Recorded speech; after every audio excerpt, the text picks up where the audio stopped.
AV Shop Talk, Episode 9.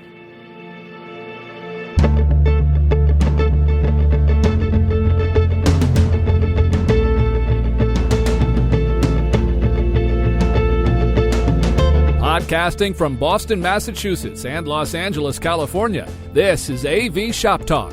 Covering the latest audiovisual trends and emerging technologies, this is where the AV pros come to talk shop. With your hosts, Nate Schneider and Jason Griffin. Welcome to AV Shop Talk. My name is Nate Schneider. I do system design in the world of commercial AV integration. And my name is Jason Griffin. I'm a project manager in the world of residential AV and integration. And this is a podcast where we talk shop about technology and things that matter to us as AV professionals. AV Shop Talk is available for free in iTunes, from Stitcher, on YouTube, BlackBerry, whatever they're calling the Microsoft Store these days. I think it's Xbox or Zune Marketplace, something like that. Or you can go to avshoptalk.com directly and stream episodes there. So this episode, Jason, we're going to be talking about community. We are indeed. And my big question is, what is your favorite online community for AV professionals and why? Now, Jason, I'll put you on the spot. You can't steal my answer. What is your favorite online community for AV professionals? What is it? You got 5 seconds to answer. Only 5 seconds, and then I'll have to say Twitter. I think the AV Tweeps community is probably my favorite. Twitter? Oh, I didn't even have time to queue up like the Jeopardy music or anything. You jumped all over that. So Twitter is your favorite online community? Yeah, I think Twitter's my favorite. I also have a forum, online forum that been fairly active in over the years called integrationpros.org. Anyone who's not familiar with that, who works in the industry, definitely should be. Great community, a lot of really intelligent guys over there. And it's not really like something you think of nowadays as like a social media community. You know, you think of Google Plus maybe, or Facebook or LinkedIn. But the good old-fashioned forum, I think, is a great place to connect with people and to kind of expand your knowledge base in this industry. Oh, yeah, I haven't checked that one out. I'll definitely have to. What was the name of it? AV, what was it? Say it one more time. Integrationpros.org. Integrationpros.org. Now, does that focus more on residential?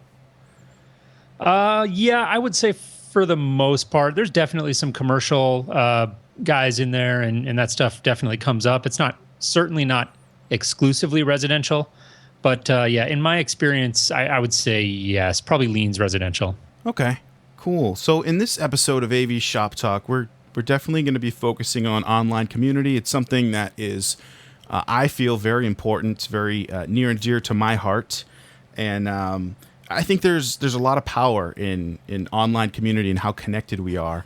And as Leo Laporte frequently says in his Tech Guy podcast, the hive mind, being able to ask a question to other people in the industry and to get a response from, 10 or 15 people within 10 minutes about something that maybe you just need a little help with, or if you're trying to spec a piece of equipment, you can get some feedback real quick.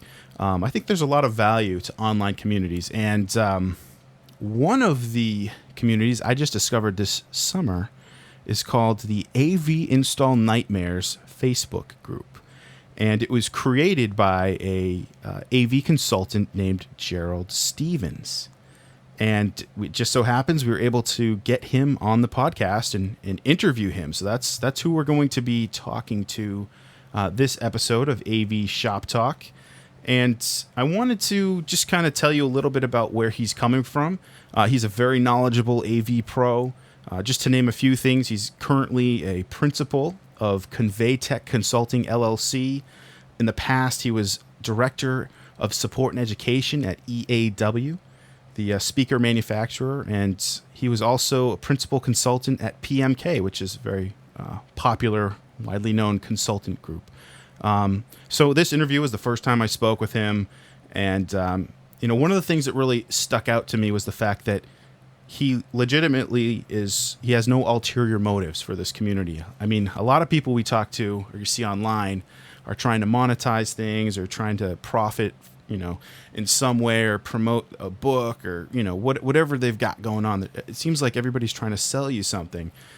And honestly, this community just kind of happened organically with him and some of his colleagues as kind of a way to vent about the nasty messes they walked into. And Jason, I've seen you post in this Facebook group a couple of times when you walk into a nightmare down in a basement somewhere and there's spaghetti hanging from the ceiling. And I think like probably every single person who listens to our show has had that experience probably multiple times in their career, and it's always something that you want to share, right? And maybe you'll come home and you'll show your wife the picture, but it just doesn't register with them. And this community is a great place to just share that stuff. You put it out there, and it's people that know the industry, work in the industry, and can really kind of relate and understand. And I think it's a great community. You were actually the one who called it to my attention, and I joined right away, and have just found that it's a really great place to connect. It's a very active community. It's not one of these online communities that has thousands of members, but nobody's ever posting. It's very, very interactive, great group, and definitely something that people should go check out. Yeah, definitely. So, if you're not a part of the AV Installation Nightmares Facebook group, I would definitely tell you to pause this podcast, go join that group. And at the time of the interview, it had just reached 9,000 members.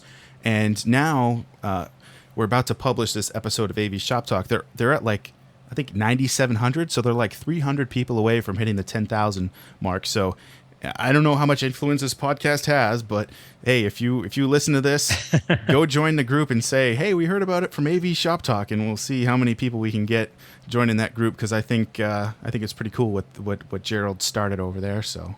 Yeah, and I actually was not able to sit in on the conversation, which I had a little bit of a scheduling conflict. And after listening back, I'm kind of bummed. He's definitely a very interesting guy. Has all the right motivations for starting this group. It's a really great community, and I thought it was a really interesting conversation. Yeah, definitely. And speaking of joining the conversation or being a part of it, we here at AV Shop Talk really appreciate audience participation. And in fact, we have a way where you can leave us a voicemail to add your voice to the discussion. So the question of the month, fittingly, is, what is your favorite online community for AV professionals, and why is it your favorite? If you want to leave us a voicemail, you can go to avshoptalk.com/speakpipe and answer the question. Just make sure you state your name and put a plug in for your Twitter handle or your blog or organization or whatever you want to promote, so we kind of know where you're coming from, and you may be included in a future episode of AV Shop Talk. AV Shop Talk.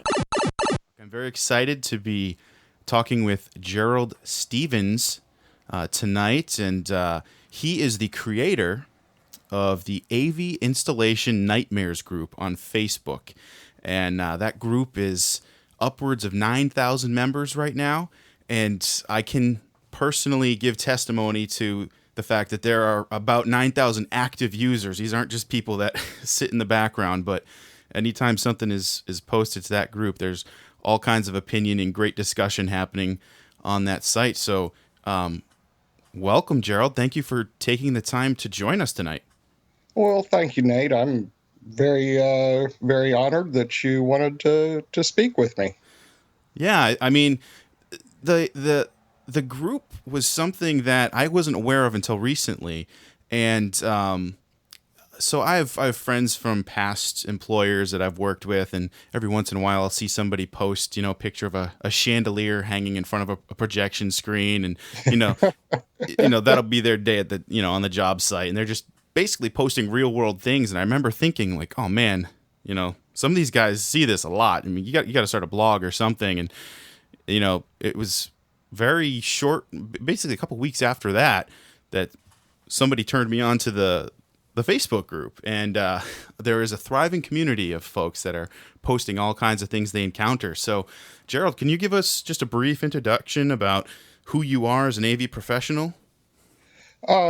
Well, I started like many people in our industry. I was a musician working in a music store. Okay. And I was, turns out I was very lucky to be working for a man who got interested in the installation business and was quite serious about it. This was back in the mid 80s.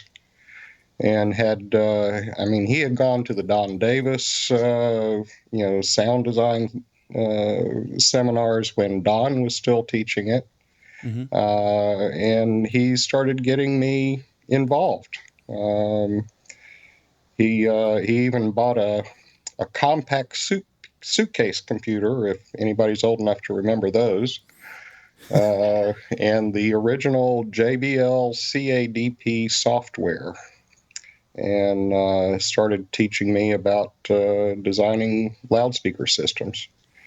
So from there, I did a few years doing design build contracting, and then spent a few years as an independent rep working in the Texas-Oklahoma territory.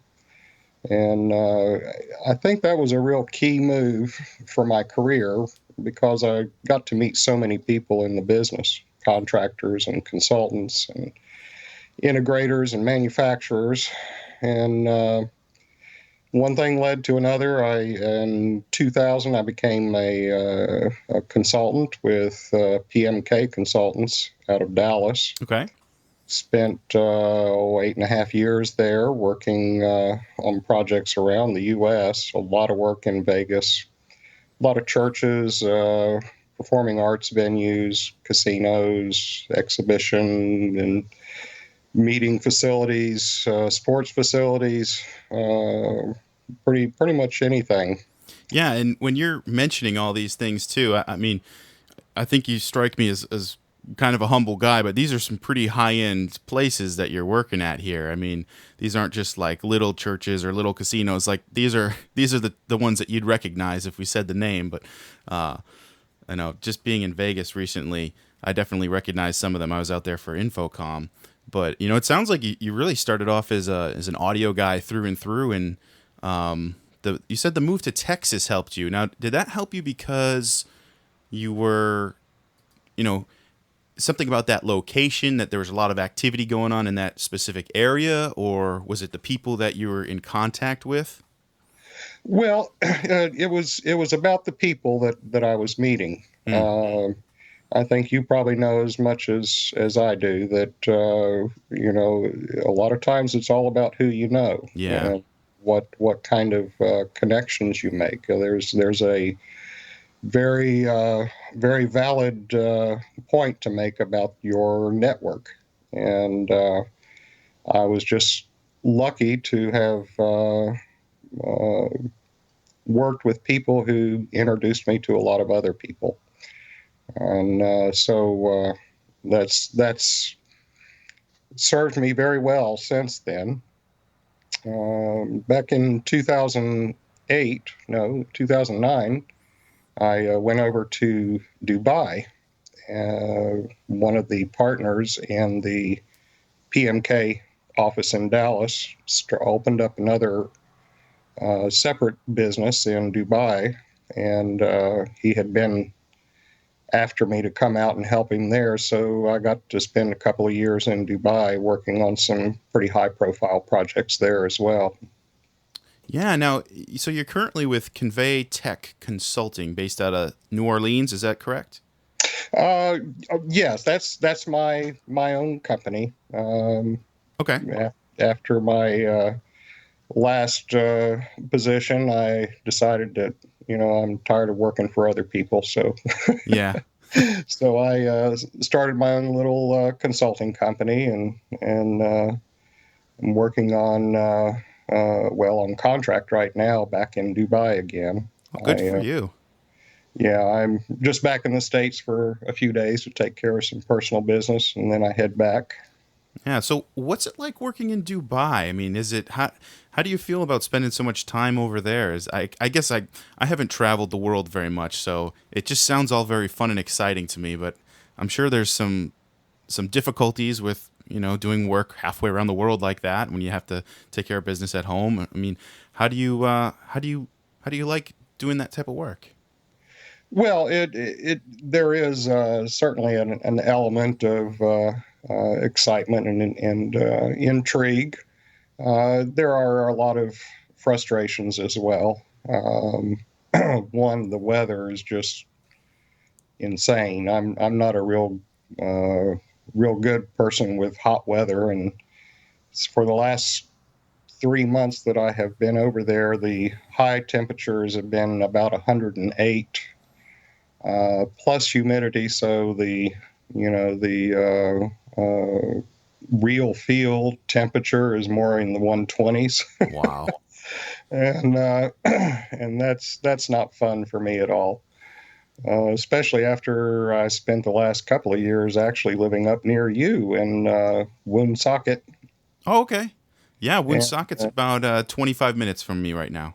Yeah, working for one of the big loudspeaker manufacturers up there. Yeah, I'm familiar with them. Yep. Yep. So, and probably the biggest frustration, and really this is exactly what inspired me to start the group, is my frustration with the quality of work and the lack of expertise among many of the contractors in that area, and so it has its frustrations, but I'm very glad that I did it. I'm very thankful and happy that I have work to do and can go over there and do it. So it's been very good. Great. Yeah, let's get into the details about the AV Installation Nightmare Group. And as far as I know, it's one of the largest that I've seen. I know there's some big groups, a lot of AV professionals online, on Google Plus and on LinkedIn. But I haven't seen too many on Facebook until I came across your group. When did you decide to start the group, and maybe what motivated you? I think you touched on that already about just being frustrated. But what point in time did you say, I'm going to start this Facebook group? Well, it was early 2011 actually. Okay. I was doing site services on a very high-profile project, very tall building, and this particular project, every apartment and every hotel room had a automation system with anywhere from 1 to 4 wall-mounted touch panels. Mm-hmm. And part of my job was to do work inspections. So we would get these requests, and I would go to the site and go look to make sure that everything was done well. And about 3/4 of the back boxes for the touch panels were installed crooked. Oh. And I don't mean like you had to get a bubble level and check it. It was, I mean, like 10 or 15 degrees. Oh, wow. Twisted. And every time I would encounter those, I would take pictures and I would write it up. And the response from this particular contractor was, well, that's the electrician's scope of work, so we can't control that. And and I'm like, well, guys, you're supposed to coordinate with other trades, and that means you need to let them know that somebody needs to buy a level. Yeah.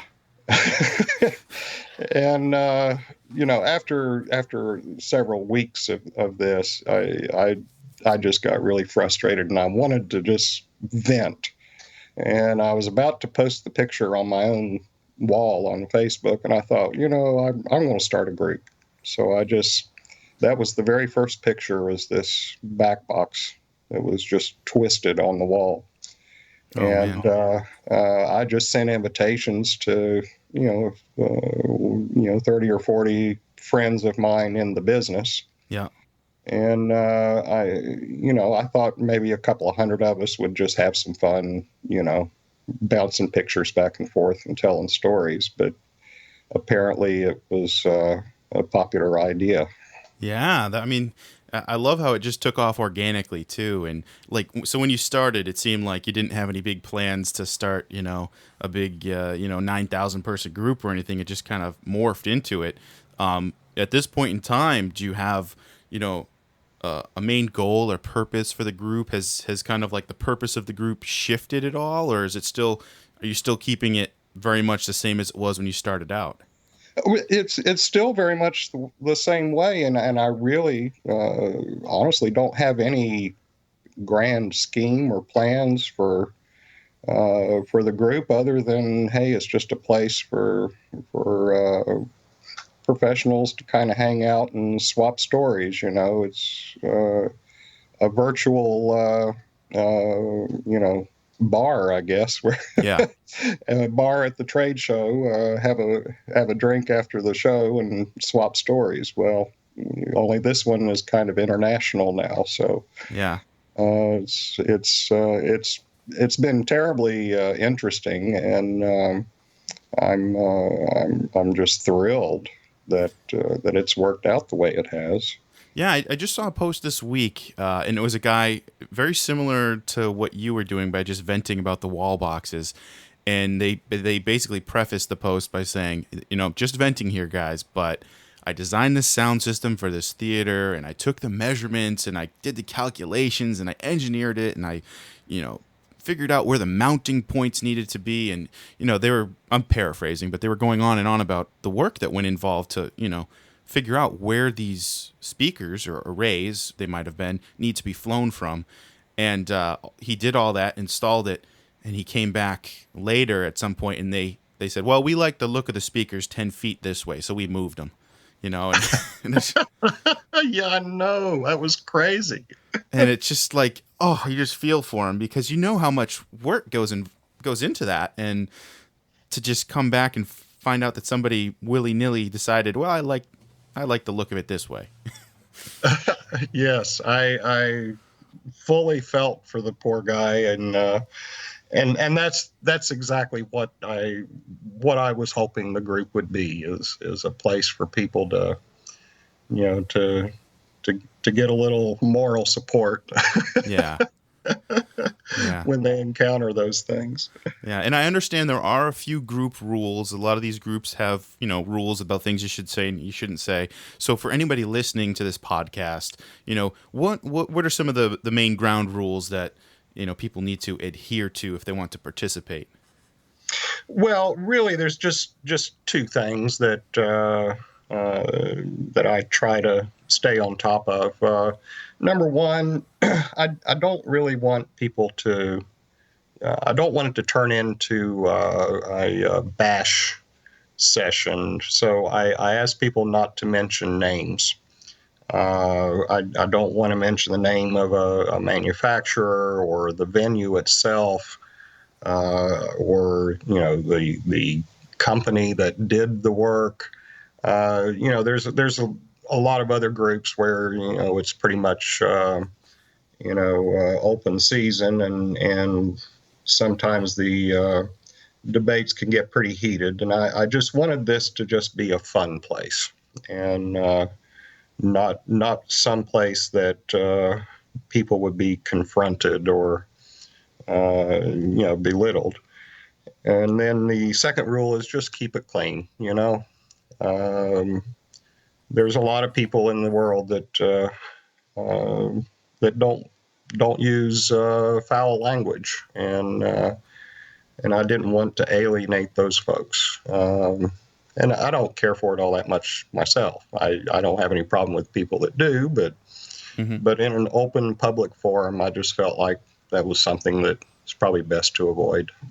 Yeah, I think those are some legitimate ground rules, and I think those probably have led to a lot of the group's success too, because it is such a small industry, and it's who you know. And once you start bashing speaker manufacturer XYZ, and then you find out, well, there's a couple guys that work for that company, and they work in the marketing department or whatever, and now they feel like they need to defend. And I think it does kind of allow for a free and fun group atmosphere. But that said, is it just you that admins the group and kind of watches over it, or do you have like a team of people that help you out with that? Well, the group got so large that it was just more than I could handle. So I do have help from several folks. Graham Hendry, a longtime friend of mine, and works with a loudspeaker manufacturer. Another friend, Chris Chandler, who he and I worked together at PMK when I was in Dallas. Mm-hmm. He's now with another manufacturer. Let's see who else. Robert Coggins, a longtime friend. So there's several guys that kind of help me keep an eye on things, and that's been incredibly helpful, especially when I'm traveling and overseas, and I'm 8 or 10 time zones away. It's kind of nice to have some other guys available to kind of take care of things. That's great. It looks like you guys have a great thing going, and I hope that it continues to grow. And one of the things I value as an AV professional, I got into the industry, in 2007, and I really value the online communities, because I feel like, anybody who's basically in the tech world has probably heard of Leo Laporte, the tech guy, and his whole podcast that he's got going on. And he often talks about the hive mind. And, one of the cool things I witnessed probably the first week I joined the group was somebody who was maybe a volunteer tech manager at a small house of worship said, "Hey guys, here's my signal flow I dreamed up. What do you think?" And there were literally hundreds of comments saying, "Oh, you got to watch out for EDID. You got, how are you going to manage HDCP? How are you going to do this? What if you consider doing this?" And he just got inundated, almost like drinking from a fire hose with with information. But there's such a huge value to that you can turn somewhere and just get all this input. And it might be overwhelming, but I feel like it's a great learning opportunity, especially for those that are new to the industry, because it does look like there's a pretty wide mix of newbies and seasoned professionals, which I think is important. It is important, and I was also rather surprised that there are an awful lot of folks that come from the production and rental and touring business that seem to have come on board and participate. And while it's not strictly,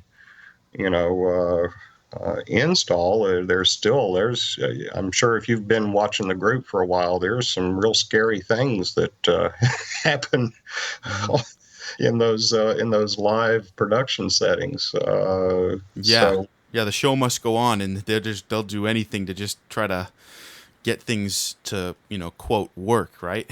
Right. Well, I certainly understand that, that sentiment, but some of it is pretty dangerous. I think what's most gratifying for me is that the group has become a pretty good compendium of what not to do. Yeah.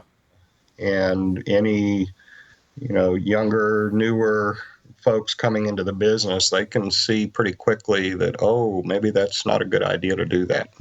Mm-hmm. Yeah, that was eye-opening to me when I learned about ground lifts and how dangerous they can be, and you're essentially you're getting rid of the buzz, but you're also endangering your life by removing the safety ground, and I think it's things of that nature are definitely important for the older, wiser ones to pass down that knowledge, to the next generation, Mm-hmm. So, the other thing I wanted to ask you before our time runs out here is, I don't know if you can pull some off the top of your head, but maybe what are the top 3 or top 5 nightmares that you've seen? We've talked about the first one that you posted, and we've talked about the classic, chandelier in front of a projection screen. What are some of the top ones that you've seen over the years? Oh, one that still makes me laugh every time I see this picture is the picture of the security camera mounted on the wall with a flat panel display mounted directly in front of it, Oh, like 3 inches in front of it. whoops. And I'm wondering who got there second. It doesn't matter. Well, actually, it does matter, but Yeah. I mean, the first guy, put in one or the other. Okay, He was okay, but the second guy. yeah. So that one always cracks me up. And then there was another one, and I can't remember exactly what it was, but it's a video projector that looked like it was sitting inside of a wire basket or crate that was hanging on the wall. Instead of having a proper mount or whatever, it looked like a wire milk crate. Mm-hmm. And somebody stuck the projector in that thing. And of course, a lot of these are third world country photos, but they make them. They're still funny, and we see this kind of stuff here in the U.S. a lot. But seeing that projector sitting in a wire milk crate was just hilarious. Yeah, man, it just makes you shake your head. Now, interesting you mentioned too, is the group mostly U.S. based? I think I remember seeing even today people posting about SCART connectors, which are in the UK, and I remember my mind being blown the first time I saw. I don't even know if I'm pronouncing this right, but the SCART type connectors in the UK, I just had never seen such a thing, and I didn't even know they existed. But the technology does vary slightly when you go overseas into different countries and stuff. Do you think there are a lot of people from around the world? Is it mostly U.S. or is it a good mix of people from around the world? I think it's actually a pretty good mix, at least of U.S. and European folks from UK or wherever in Europe. There are a fair number from the rest of the world as well. So it's really a pretty international group, and I kind of got a better clue of that when I started the other group a few weeks ago, the AV Jobs Exchange. Oh. And someone requested to join and then said, "Is this only U.S. jobs?" And I said, no, there's postings here from people all over the U.S., Canada, and Europe at least. And so that's kind of the fun thing about Facebook is there's just it's a worldwide community, and so I'm very happy about that. And the first time I saw that connector was when I first worked in Dubai. The DVR that the local provider had put in my apartment. When I looked on the back there, I saw this big old connector, and I thought, what the heck is this? And so that was my first encounter with that particular connector. Yeah. Well, great. Well, thank you for taking the time to chat with us here on the AV Shop Talk podcast. And I think before we close out here, I'd like to encourage everybody that's listening to check out the AV Installation Nightmares group on Facebook. We will definitely put a link to that group in the show notes here. This is going to be episode 9. So if you go to avshoptalk.com/episode 9, you will be able to find the show notes pertaining to this podcast. And they're currently up to 9,000 members. Let's see them get to 10,000 and beyond. I think that would be a good thing. Now, before we let you go, Jerrold, are there any other social media platforms that you'd like to advertise, or basically tell people where they can come find you if that's something you'd like to share? Well, I honestly, Facebook is all the time soak I need to to be involved in. It's all I can do to stay on top of that. But I do have a LinkedIn page and profile if anyone cares to see it. And other than that, just look me up on Facebook. All right, great. Well, thank you for taking the time to join us tonight, and we encourage everybody to check out the AV Installation Nightmares group. It's a good time. All right, we want to thank Jerrold Stevens again for coming on to AV Shop Talk and joining us for the conversation. Really enjoyed it, and we hope you did as well. And again, like we said at the beginning of the episode, they are approaching 10,000 members. That'll be a big milestone for them, and I'm sure they're looking forward to that. So I would encourage anybody who's listening to hop on over to Facebook and just do a search for AV Installation Nightmares. It'll come right up, and join it. You won't regret it. It's a really great group. Like I said, very interactive and a lot of fun. Yeah, it's definitely a lot of fun, very therapeutic, a good way to relate to other AV pros that are running into the same issues that you run into day in and day out. And if you can't get enough of AV Shop Talk, we have a YouTube channel. So if you go to youtube.com/AV Shop Talk, there you will see first 2 episodes of AV Shop Talk Live. And so that's kind of our supplementary show.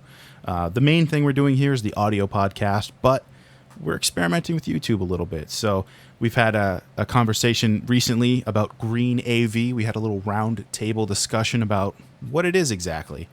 And we've had some debates on HDMI 2.0, stuff that maybe only AV pros would really be interested in. So if you can't get enough of this, head on over to YouTube. You might enjoy the conversation happening over there. Yeah, those have been a lot of fun. The AV Shop Talk Live episodes we're doing, we just kind of bring on some panelists and do sort of a roundtable format where we pick a topic or maybe a couple of topics and kind of kick it around. And it's really interesting to get, some different opinions and some different insights from various facets of the industry. You got commercial guys, residential guys, people that are doing, sales or project management or whatever it is, and you just kind of get a lot of different perspectives. So that's kind of been a fun format, and I look forward to exploring that a little bit more moving forward.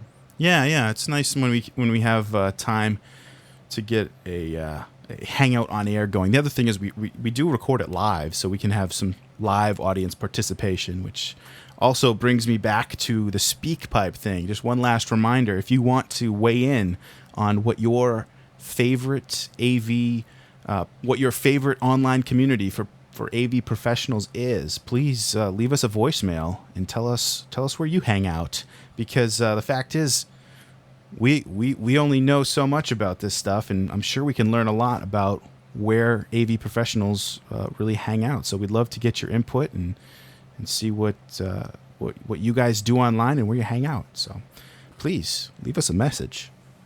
Yeah, absolutely. We would encourage people to do that. Also, again, stop by the website at avshoptalk.com. Leave us a comment or find us on Twitter at avshoptalk. And we thank you again for listening. We really appreciate it. And with that, we'll close it out. I'm Jason Griffin. And I'm Nate Schneider. And we'll talk shop with you in the next episode of AV Shop Talk.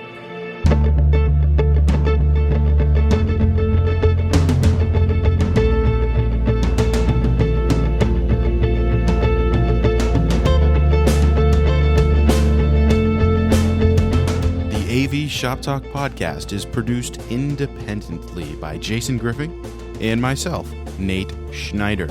Musical contributions for the intro and outro music coming from Colin Owens, and voiceover talent from John Perry.